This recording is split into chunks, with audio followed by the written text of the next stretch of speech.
Graça e paz, meus irmãos. Tudo na bênção? Tudo certo com vocês? Eu sou o pastor Dani e faço parte do corpo de pastores da Igreja Batista Querigma, uma igreja que nós buscamos, de fato e de verdade, proclamar o Evangelho de Cristo. Em primeiro lugar, nós queremos, em nome de toda a equipe, agradecer você estar nos recebendo aí do outro lado, no seu celular, na sua TV, no seu notebook, e eu tenho certeza absoluta que vocês têm sido grandemente abençoados. E hoje eu espero que não seja diferente.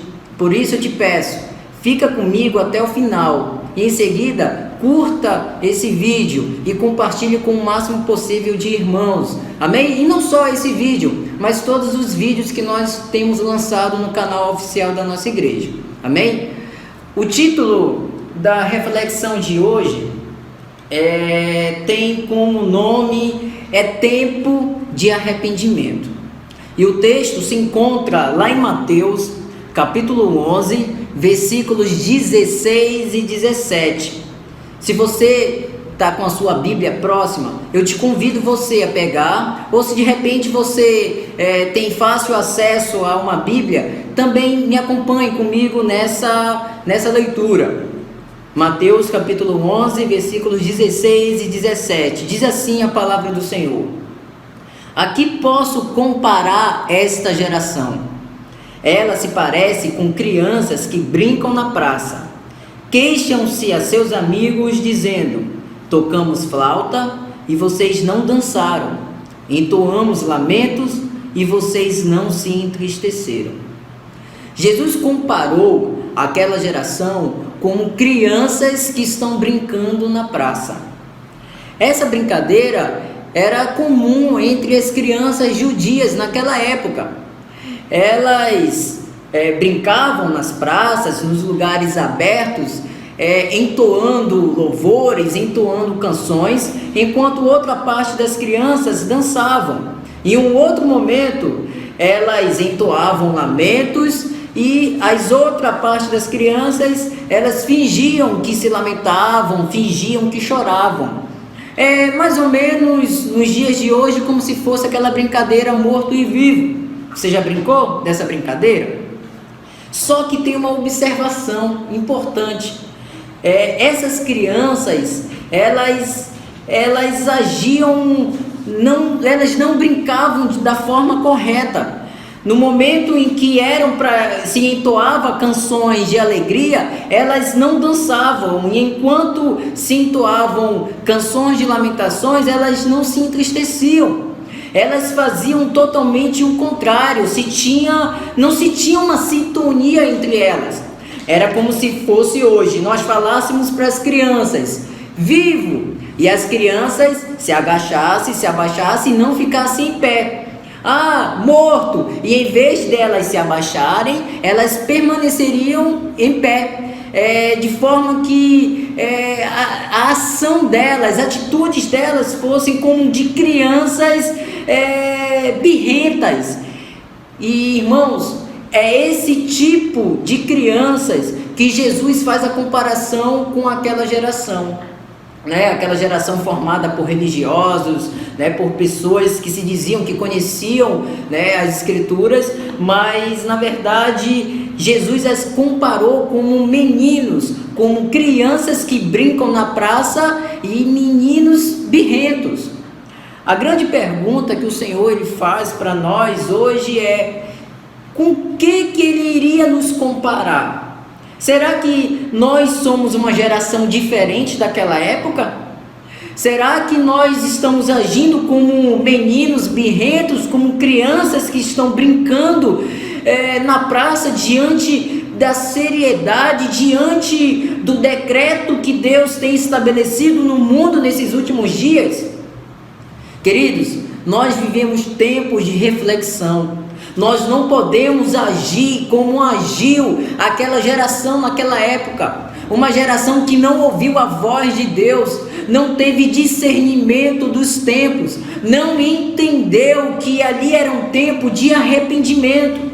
Aliás, quando a gente vai para o início do capítulo, Jesus ele se refere a João Batista.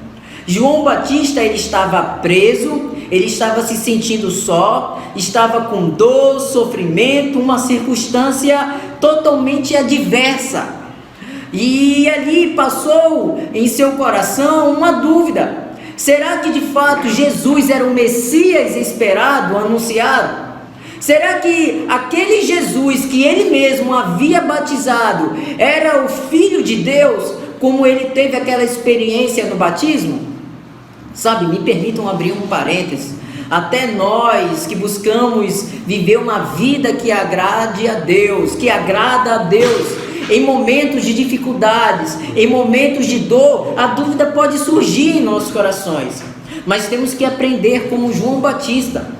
João Batista, ele chamou 2 dos seus discípulos e mandou indagar Jesus acerca se de fato ele era o Filho de Deus, se de fato ele era aquele a quem nós esperávamos, eles esperavam, ou se não.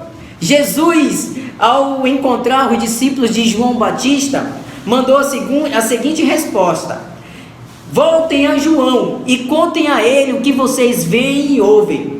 Os cegos veem, os aleijados andam, os leprosos são purificados, os surdos ouvem, os mortos são ressuscitados e as boas novas são anunciadas aos pobres. Opa! A resposta de Jesus foi João Batista já entendeu. Ele captou a mensagem que Jesus enviou por meio dos seus discípulos. E ali João Batista, em meio à dor, em meio ao sofrimento, em meio à solidão, ali naquela prisão, cara, ele entendeu que de fato Jesus era o Messias. Ele teve o discernimento. E ali eu posso conjecturar, ali naquela prisão, ele orando, ele dando graças ao Senhor, dizendo: Senhor, eu cumpri o meu propósito aqui na terra. Não é à toa que logo em seguida a gente lê, a gente sabe que João Batista ele foi decapitado, ele foi morto, mas ele morreu ciente, como o apóstolo Paulo deixou escrito para nós na sua segunda carta a Timóteo, que a coroa da justiça o aguardava. Assim como aguardava para o apóstolo Paulo, aguardava para João Batista, está no aguardo de todos aqueles que permanecerem fiéis e terem o discernimento dos tempos. Nós temos que ser como João Batista, que entendeu a voz, entendeu a mensagem do Senhor. Igreja, interessante que a pregação de João Batista é uma pregação do evangelho de arrependimento. João Batista ele veio proclamando o evangelho de João Batista como Jesus. A primeira vez que Jesus apareceu em público, ele proclamou: arrependei-vos, pois está próximo o reino dos céus. Igreja, nós estamos vivendo em momentos onde o Senhor, ele tem conclamado, ele tem proclamado a mensagem há 2000 anos, ela não mudou, ela continua a mesma: arrependei-vos, pois o reino de Deus está próximo. Se porventura nós estamos dormindo nas nossas atitudes, é tempo da gente acordar, como diz o profeta, nos despertar desse sono espiritual e entender e ter o discernimento do que Deus está fazendo nos últimos dias. Por isso interessante, eu não posso deixar de falar aqui, logo após essa mensagem aqui que a gente leu, Jesus faz um juízo severo para aquelas cidades que não entenderam, não creram nele. Ele disse que Tiro, Sidom e Sodoma vai ter juízos menos severos do que aquelas cidades. Conosco não será diferente. Terá um juízo vindo sobre nós, irmãos, se nós não nos despertarmos, não nos acordarmos. Então eu te digo, eu reafirmo: é tempo de arrependimento. papai, é tempo de você reunir os seus filhos. Esposo, é tempo de você reunir a sua esposa. É tempo de a família se reunir e clamar por perdão dos seus pecados para o Senhor, como fazia Jó. Vocês se lembram? Jó, ele todos os dias, toda semana, ele se apresentava diante de Deus, pensando: vai que os meus filhos tenham pecado contra o meu Senhor. Irmãos, é tempo de reflexão, é tempo de reconciliação, é tempo de liberar perdão, é tempo de nós, de fato, mostrarmos os nossos bons frutos, para que o nome do nosso Deus seja exaltado, seja glorificado. Eu queria te convidar para a gente juntos, que os verdadeiros filhos de Deus, os verdadeiros homens de Deus, se unam nesse período. Conclamem ao Senhor, coloquem cinzas sobre a sua cabeça, se vistam de panos de saco e clamem por misericórdia ao Senhor. Quem sabe o Senhor não nos ouve e de repente a peste que tem rondado aí a nossa nação, que nós temos enfrentado, o Senhor nos livre. Amém, irmãos? Que o Senhor, Ele nos abençoe grandemente. Eu oro para que o Senhor derrame graça sobre a sua vida, sobre as nossas vidas, para que a gente tenha a graça de poder discernir a voz e o agir de Deus. Amém? Que Deus nos abençoe grandemente. Eu te convido mais uma vez a você, no final desse vídeo, a curtir, a seguir aí a nossa página, o canal oficial da nossa igreja, e compartilhe o máximo possível, para que de alguma forma essa mensagem possa abençoar outras pessoas. Amém? Que Deus nos abençoe grandemente. Amém.